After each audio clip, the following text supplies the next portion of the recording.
9 वर्ष पूरे होने के उपलक्ष्य में पूरे हिंदुस्तान में सभी लोकसभा क्षेत्रों में जनसंपर्क महाअभियान का आयोजन किया जा रहा है।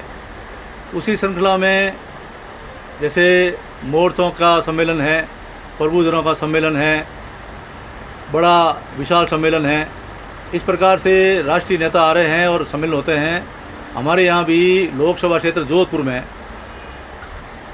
माननीय राजनाथ सिंह जी रक्षा मंत्री जी का बड़ी आम सभा हो रही है और हमारा सौभाग्य है कि लोकसभा की ये बड़ी आम सभा बालेश्वर में हो रही है। तो इस आम सभा को लेकर के पूरी तैयारियां अंतिम चरण में हैं और सभी तैयारियां पूर्ण कर ली गई है। हमने हमारे यहाँ भी पूरे विधानसभा क्षेत्र शेरगढ़ में सभी बूथ अध्यक्षों को, शक्ति केंद्र के प्रभारी संयोजकों को और मंडल कार्यकारिणी सहित सभी कार्यकर्ताओं को बैठ के लेकर के उनको जिम्मेदारियां दी है और हज़ारों की संख्या में विधानसभा क्षेत्र शेरगढ़ के आमजन इस आयोजन में शरीक होंगे। इसके अलावा लोकसभा क्षेत्र जोधपुर की 8 विधानसभा क्षेत्र और 3 विधानसभा क्षेत्र होशियाँ, बिलड़ा, भोपालगढ़, वहाँ के भी लोग इसमें शरीक होंगे और ये विशाल आम सभा आदरणीय राजनाथ सिंह जी 28 तारीख को 5 बजे संबोधित करेंगे। कितनी जनसंख्या आएगी? अब जो हमारा लक्ष्य है, जिस प्रकार का वातावरण है, लोगों में क्रेज है कि आदरणीय राजनाथ सिंह जी विधानसभा चुनाव 2008 में भी और विधानसभा चुनाव 2013 में भी चुनावी सभाओं को यहाँ संबोधित किया था। उनका पग फेरा बढ़िया था। उस समय हमारी चुनावी जीत हुई थी। अब विधानसभा चुनाव में 5 महीने शेष है। उससे पहले राजनाथ सिंह जी का फिर से विधानसभा क्षेत्र शेरगढ़ में आना हो रहा है। तो लोगों में क्रेज है। मुझे लगता है कि 20,000 से भी ज़्यादा लोग यहाँ जुटेंगे और इस आम सभा को सफल बनाएंगे। शेरगढ़ विधानसभा सैनिक बहुल क्षेत्र है, तो यहाँ पर अभी तक न तो कोई सैनिक स्कूल है, न ही केंद्रीय विद्यालय है। इसके लिए आपने कभी मांग की या रक्षा मंत्री से? पूरे हिंदुस्तान में सबसे ज़्यादा अगर कहीं सैनिक है तो विधानसभा क्षेत्र की दृष्टि से शेरगढ़ में है। शेरगढ़ जांबाजों की और गौरव सेनानियों की विधानसभा है। यहाँ कई जांबाज वीरांगनाओं ने ऐसे जांबाज सैनिकों को जन्म दिया जिन्होंने सरहदों की रक्षा करते हुए देश के लिए शहादत भी दी है।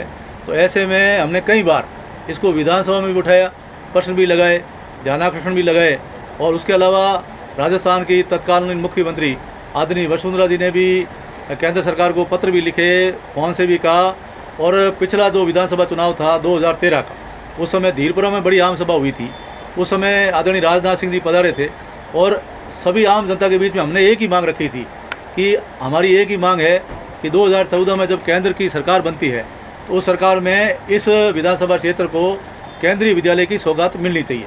तो उन्होंने अपने भाषण के अंदर ये स्पष्ट रूप से घोषणा की थी कि 2014 में भारतीय जनता पार्टी की सरकार बनेगी तो विधानसभा क्षेत्र शेरगढ़ में इसके लिए केंद्रीय विद्यालय खोला जाएगा। तो मैंने उनको याद दिलाने के लिए मैं स्वयं दिल्ली गया, उनके साथ पूरी चर्चा की, मीटिंग की और आप देख रहे हैं कि ये 14 मार्च 2018 का ये पत्र है जो मैं आपको दिखा रहा हूँ। ये मैं स्वयं राजनाथ सिंह जी से मिला था और उनको इस बात से अवगत कराया था कि आपकी घोषणा 2013 विधानसभा चुनाव के समय में है और हमें ये केंद्रीय विद्यालय मिलना चाहिए। तो उन्होंने उसी समय अपने पर्सनल सेक्रेटरी को बुला करके कहा कि मेरी घोषणा है और हमें ये केंद्रीय विद्यालय शेरगढ़ को देना है, इसके लिए तुरंत अपने को स्वीकृति करानी है। तो ये हमने पत्र दिया था और उन्होंने उस समय एक्शन लिया था। और उसके अलावा भी यहाँ पर पहले भी कई बार प्रयास हुए। तो जो हमारा मॉडल स्कूल है उसके पास 25 बीघा ज़मीन का आवंटन के लिए प्रस्ताव चला गया, सर्वे हो गया, केंद्रीय टीम यहाँ आके चली गई, दे के चली गई और उन्होंने स्वीकृति भी दे दी अनौपचारिक रूप से, लेकिन अभी तक उसकी स्वीकृति मिली नहीं है। अब हमने एक पत्र और बनाया जो अभी 28 तारीख को कल हम ये ज्ञापन देंगे और मैंने सभी हमारे पूर्व सैनिकों को और वर्तमान सैनिकों के परिवारों का आह्वान किया है कि सभी लोग यहाँ पधारें। हम ये भी और उनकी भी समस्याएं हैं, उनके भी ज्ञापन देंगे और केंद्रीय विद्यालय की मांग करेंगे। मेरा मानना ये है कि अभी राजस्थान में कई केंद्रीय विद्यालय स्वीकृत हुए हैं, जैसे नागौर में 4 हुए हैं, फलोदी में हुआ है, तिमरी में हुआ है, पाली में हुआ है। तो हम ये चाहते हैं कि अभी केंद्र सरकार को और हमारे केंद्रीय मंत्री और हमारे खुद के सांसद गजेंद्र सिंह जी शेखावत साहब को भी इसमें संज्ञान लेना चाहिए और इस केंद्रीय विद्यालय को वहाँ से स्वीकृति दिला दें।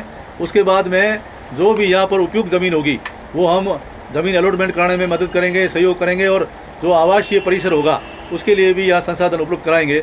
लेकिन ये हमारी पुरजोर मांग है और ये केंद्रीय विद्यालय हमारे यहाँ स्वीकृत होना ही चाहिए। कार्यक्रम को लेकर लोग बता रहे हैं कि दो गुट अलग अलग काम कर रहे हैं, आपका क्या कहना है? नहीं, ऐसा कुछ नहीं है। ये हमारा राष्ट्रीय कार्यक्रम है और राष्ट्रीय कार्यक्रम में आप देख रहे हैं कि माँ जनसंपर्क अभियान में जैसे बड़ी रैलियाँ हो रही है, मोर्चों के सम्मेलन हो रहे हैं, प्रबुद्धजनों के सम्मेलन हो रहे हैं और इस प्रकार के ये सभी लोकसभा क्षेत्रों में काम चल रहे हैं।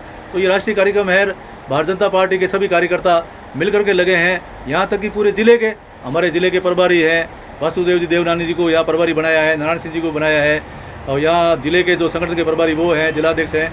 तो पूरी पार्टी मिलकर काम कर रही है। तो इस प्रकार का मैं समझता हूँ कि ऐसा कोई मुझे कोई ऐसा नहीं लगता कि ऐसा कुछ है।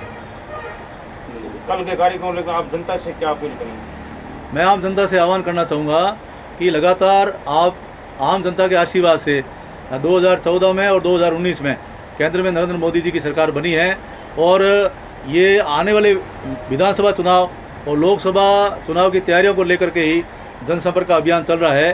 तो आम जनता हमें स्नेह दे, आशीर्वाद दे और फिर से 2023 में विधानसभा राजस्थान और 2024 में फिर से नरेंद्र मोदी जी के नेतृत्व में सरकार बने, ऐसा आम जनता से मेरा आह्वान है।